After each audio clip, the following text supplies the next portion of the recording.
केरल में एक गर्भवती हथनी की दर्दनाक मौत, बल्कि उसकी हत्या कह लें, इस पर राजनीतिक भूचाल खड़ा हो गया है। वैसे जिन परिस्थितियों में उस हथनी की मौत हुई वो इंसानी क्रूरता की एक मिसाल है। आम आदमी से लेकर रतन टाटा और बॉलीवुड की हस्तियों ने भी हथनी की इस हत्या पर कड़ी प्रतिक्रिया दी है, सरकार से एक्शन लेने की गुहार लगाई है उन लोगों के खिलाफ जिन्होंने हत्या को अंजाम दिया। इनमें से कुछ वो लोग भी हैं जिन्होंने प्रवासी मजदूरों के पलायन या गोरक्षा के नाम पर मॉब लिंचिंग को लेकर कभी आवाज़ नहीं उठाई। इन्होंने 3 महीने की गर्भवती और anti CAA protester Safura Zargar को न्यायिक हिरासत यानी जेल भेजे जाने पर भी कभी सरकार से सवाल नहीं किया। खैर, उस गर्भवती हथनी की मौत कैसे हुई ये मैं तफसील से बताऊंगा। ये भी बताऊंगा कि कैसे राज्य सरकारें केंद्र सरकार से लाइसेंस लेकर जंगली सूअरों और नीलगायों को मारती हैं। लेकिन उस हथनी की मौत के बाद राजनीतिक बवेला खड़ा हो गया। जैसा कि मैंने आपको बताया, पहले पूर्व केंद्रीय मंत्री और बीजेपी सांसद मेनका गांधी ने केरल सरकार पर निशाना साधा, बल्कि राहुल गांधी को भी इस विवाद में घसीट लिया। इतना ही नहीं, और भी वो बीजेपी वाला रंग भी दिखाया मेनका जी ने। बताऊंगा, सुनिएगा तो होश फाख्ता हो जाएंगे किस तरह से मेनका इस मामले को सांप्रदायिक चश्मे से देखती हैं, एक हथनी की मौत को। उसके बाद केंद्रीय पर्यावरण मंत्री प्रकाश जावड़ेकर ने भी केरल सरकार पर हमला बोला। हमने हाथी की हत्या को गंभीरता से लिया है, ये हमारी सभ्यता के खिलाफ है, फल में पटाखे भर के मारना। इंसानों की लिंचिंग क्या सभ्यता का हिस्सा है, भारतीय सभ्यता का? जावड़ेकर जी नमस्कार, मैं हूं आपका न्यूज़बाज प्रभात शुंगलू। मेरा आज का सवाल, क्या केरल हथनी हत्याकांड को लेकर बीजेपी राजनीति कर रही है? अपने जवाब हां या ना में जरूर दीजिएगा। इसलिए इन सभी बयानों की जांच पड़ताल करनी जरूरी है, मेनका गांधी जी के भी और प्रकाश जावड़ेकर जी के भी बयानों की। लेकिन पहले जान लेते हैं कि आखिर इस गर्भवती हथनी की मौत कैसे हुई। हुआ यूं कि जंगल से होते हुए पलक्कड़ जिले के रिहायशी इलाके में यह हथनी पहुंचती है। ये हथनी गर्भवती है, भूखी है। तभी उसे एक रास्ते में एक पाइनएप्पल दिखता है पड़ा हुआ रास्ते में ही, जिसे वो तुरंत उठाकर मुंह में रख लेती है। मगर उसे नहीं पता था कि उस पाइनएप्पल जो फल था उसमें पटाखे बम भरे गए हैं। उसके मुंह में वो पाइनएप्पल जाते हुए वो पटाखे फूट जाते हैं। वो दर्द से चिल्लाती है, इधर उधर दौड़ती है, फिर पास की नदी में ही जाके खड़ी हो जाती है और वहीं उसकी मौत हो जाती है। उसके साथ ही उसके पेट में पल रहे बच्चे की भी मौत हो जाती है। पता चला कि गांव वाले दरअसल जंगली सुअरों को मारने के लिए अक्सर ये फल पटाखे वाली तरकीब निकालते हैं ताकि सुअर खेत में घुस ना पाए, फसलों को नुकसान ना पहुंचा पाए, और उससे पहले ही अगर वो फल खाते हैं तो उनकी मौत हो जाए और खेत में ना घुस पाए। लेकिन जानवर को मारने का ये तरीका तो कतई क्रूर कहलाएगा, जानवर कोई भी हो। और इस बार ये बम से भरा पाइनएप्पल उस गर्भवती हथनी ने खा लिया। दूसरी थ्योरी ये भी चल रही है, जिसको लेकर लोगों में गुस्सा फूटा इतना कि इस हथनी को जानते बूझते कुछ लोगों ने ये फल नुमा पटाखे खाने को दिए, जिसका खाने के बाद उसकी मौत हो गई। खैर, केरल की पिनरी विजयन सरकार ने जांच बैठा दी है। फॉरेस्ट ऑफिशियल्स इसकी जांच कर रहे हैं कि क्या माजरा है, कैसे इस हथनी की मौत हुई, क्या ये हत्या थी। लेकिन मामला लेफ्ट फ्रंट सरकार के केरल में घटा, इसलिए ये दिल्ली में बीजेपी और सरकार के कानों तक भी पहुंचा। मेनका गांधी ने पहले तो जानवरों के साथ बदसलूकी की दुहाई दी, केरल सरकार को कोसा, मगर फिर बोली राहुल गांधी क्यों चुप हैं, वो कुछ क्यों नहीं बोलते। वैसे मामला पलक्कड़ डिस्ट्रिक्ट का था और राहुल गांधी वायनाड से सांसद हैं। वायनाड है फिर मल्लापुरम है, फिर पलक्कड़ है। ये तो मेनका जाने उन्होंने राहुल गांधी को इसमें क्यों घसीटा, हम समझ सकते हैं उसका कारण। अच्छा हुआ उन्होंने वायनाड लोकसभा क्षेत्र के सांसद राहुल गांधी को इस मामले में घसीटा। कोई दूसरा बीजेपी नेता होता तो फूलपुर इलाहाबाद के पूर्व सांसद स्वर्गीय जवाहरलाल नेहरू को विवाद में घसीट लेता कि वो ही हैं इस हथनी की मौत के जिम्मेदार, क्या पता। लेकिन फिर मेनका गांधी ने एक और बात कही, अब वो यहां आपके लिए सुननी और भी जरूरी है। उन्होंने कहा कि मल्लापुरम में तो ऐसा होता ही है, डिस्टर्ब्ड डिस्ट्रिक्ट है, वहां रोज कांड होता है, वहां रोज मारपीट होती है, वो लोग कुत्ते चिड़िया सब जानवर तो मारते हैं, हिंदू मुस्लिम करके लोगों के साथ भी हिंसा करते हैं, हाथ काट देते हैं, औरतों को मारते हैं, भयानक स्थिति है मल्लापुरम की। और केरल की सरकार इन लोगों से डरती है, प्रशासन डरता है इनसे। अब आपने देखा मेनका गांधी हथनी की हत्या में हिंदू मुस्लिम कैसे घुसड़ देती हैं। एएनआई को दिए अपने बयान में मेनका गांधी बार बार मल्लापुरम का नाम लेती हैं, जबकि घटना, ये हथनी के हत्याकांड की घटना पलक्कड़ जिले की है। वो 2 डिस्ट्रिक्ट बगल में है उसके, मल्लापुरम बीच में है, उधर वायनाड है और इधर पलक्कड़ है, वायनाड जहां से राहुल गांधी सांसद है। मेनका बार बार मल्लापुरम का नाम या तो इसलिए लेती हैं कि उन्हें मालूम नहीं घटना किस जिले की है जब उनसे ये रिएक्शन लिया गया, या फिर मल्लापुरम का नाम किसी खास मकसद से लिया जाता है। क्या मकसद हो सकता है कि वो मल्लापुरम के लोगों को हिंसक बताती हैं? सोचिए, क्या इसलिए कि मल्लापुरम मुस्लिम बहुल डिस्ट्रिक्ट है?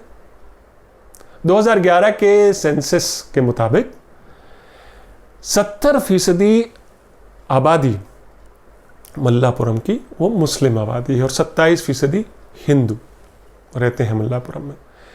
तो क्या ये समुदाय विशेष का नाम लिए बगैर उन पर आपत्तिजनक टिप्पणी नहीं कर रही हैं मेनका गांधी? क्या मेनका गांधी बता रहे हैं कि लेफ्ट फ्रंट सरकार मुसलमानों को संरक्षण देती है? मल्लापुरम।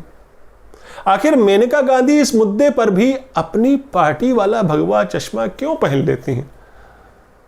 उनसे पूछा तो जा रहा था सवाल हथनी की हत्या को लेकर, उसकी मौत को लेकर, हिंदू मुस्लिम कैसे डाल देती हैं मेनका गांधी? समझ में नहीं आया। ठीक वैसे ही प्रधानमंत्री नरेंद्र मोदी ने पिछले साल, अगर आपको याद हो, वायनाड से जब राहुल गांधी के लोकसभा चुनाव लड़ने की बात हुई तो तब नरेंद्र मोदी ने कहा था, वो बयान दिया था कि वो वहां से चुनाव लड़ रहे हैं जहां मेजॉरिटी यानी हिंदू माइनॉरिटी है। याद है? केरल भी तो भारत का ही हिस्सा है। ये मेजॉरिटी माइनॉरिटी कहां से बात आ गई? आबादी का प्रोपोर्शनेट कहीं कहीं कुछ लोग ज़्यादा हैं, किसी धर्म को मानने वाले, किसी डिस्ट्रिक्ट में किसी धर्म को मानने वाले ज़्यादा हैं। मेनका गांधी तो मोदी जी के दोबारा मंत्रिमंडल में शामिल तो नहीं हुई सेकंड NDA 2 वाले में, मगर मेनका जी मोदी जी वाली बीजेपी के ही फलसफे को आगे बढ़ा रहे हैं, इसमें कोई शक नहीं। वैसे आपने कभी मेनका गांधी, प्रकाश जावड़ेकर को मजदूरों के दर्दनाक पलायन पर कुछ बोलते सुना क्या? उनके दुख में शरीक होते सुना क्या? आपको याद है ये तस्वीर? रामायण सीरियल देखते हुए प्रकाश जावड़ेकर ने ये ट्वीट की थी, ये फोटो, मैं देख रहा हूं रामायण सीरियल, यानी आप भी देखें।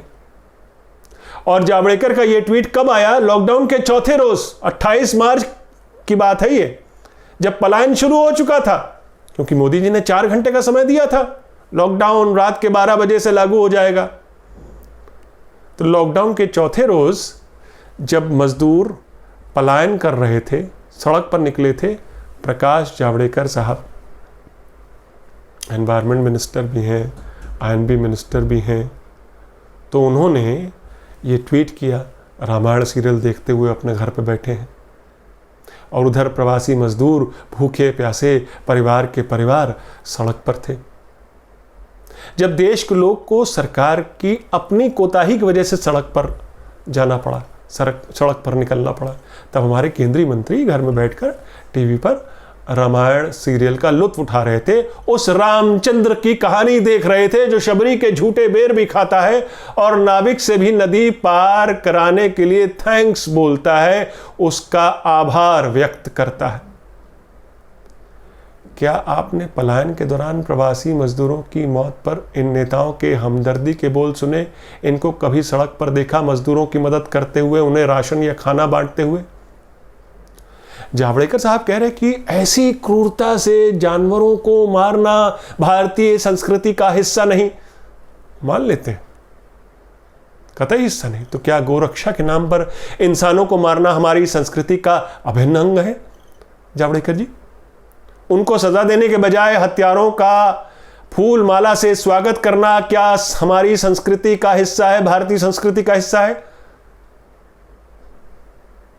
आपने वैसे इन नेताओं के हमदर्दी के बोल सुने जब 3 महीने की प्रेग्नेंट एंटी-CAA एक्टिविस्ट सफूरा जरगर को न्यायिक हिरासत में भेजा गया था 3-4 हफ्तों के लिए पिछले महीने? वो अपना मेडिकल सर्टिफिकेट दिखाती रहीं कि वो प्रेग्नेंट हैं, 3 महीने के प्रेग्नेंट हैं, पर पुलिस के कान पर जूं नहीं रहेंगी। जावड़ेकर जी बोल रहे हैं कि तहकीकात करवाऊंगा, किसी को बख्शा नहीं जाएगा। पर जावड़ेकर जी, पिछले साल सितंबर में बिहार सरकार ने वैशाली जिले में 300 नीलगायों को गोली से मरवा दिया था।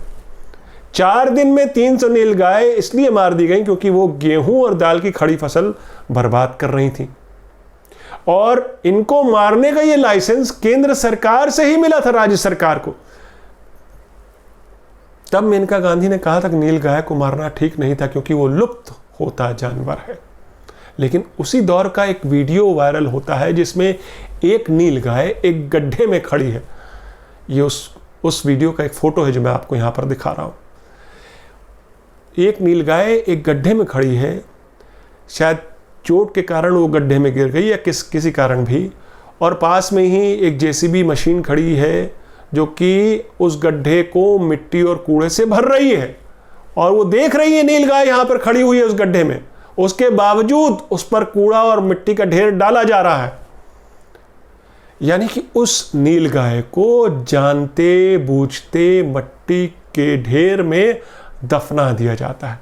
क्या यह क्रूरता नहीं? क्या यह क्रूरता नहीं?